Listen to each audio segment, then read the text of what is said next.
les rogations ont été instituées dès le IVe siècle parce qu'il y avait eu de grandes calamités, des catastrophes en tout genre. Et donc, le pape de l'époque avait décidé qu'il y ait ces fameux 3 jours de pénitence. Et c'était vraiment 3 jours où on demandait à Dieu de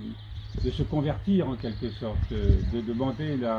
le pardon de nos péchés pour que les catastrophes cessent, parce qu'on avait conscience à cette époque que toutes les catastrophes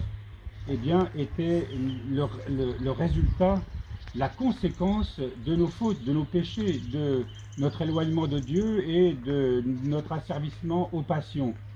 Et le monde, aujourd'hui, on n'entend pas plus beaucoup ce discours-là, sauf dans les églises encore qui ont une vision traditionnaliste de notre tradition.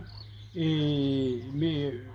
aujourd'hui, quand on parle de pandémie, quand on parle de tsunami, quand on parle de tremblements de terre, etc., et Dieu sait que, ou même de guerre,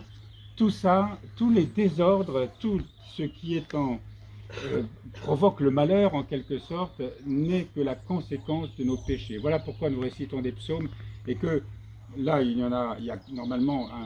un rituel beaucoup plus complexe que ça, mais on demande finalement le pardon de nos fautes pour que eh bien, la terre produise, euh, comme je vous l'ai dit tout à l'heure, que nous ne sommes pas, nous, en harmonie avec Dieu, cette terre, elle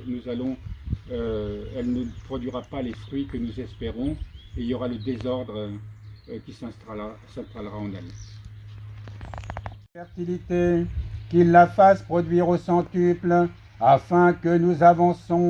avançant avec allégresse, nous puissions récolter nos gerbes dans l'action de grâce envers le Christ Jésus notre Seigneur, à qui revient toute gloire, tout honneur et toute adoration, avec son Père éternel et son très saint, bon et vivifiant Esprit, maintenant et toujours et au siècle des siècles.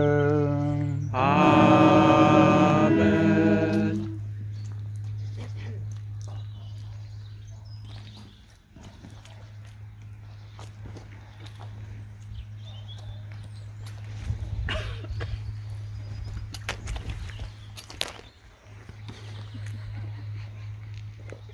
Voilà,